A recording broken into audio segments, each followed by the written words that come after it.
Good afternoon guys. This is Motobanki, your mechanic on the go. Pupunta tayo ngayon na Antipolo. Magsiservice tayo ng Vespa S125. Ang issue nito, side stand switch, ayaw mandar. So, ni-nice natin tong switch na to.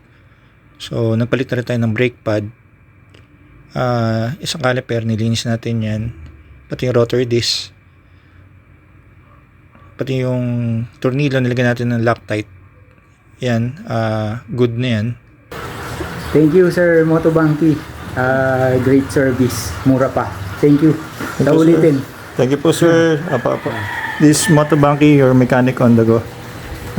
Salamat po sa tiwala, sir.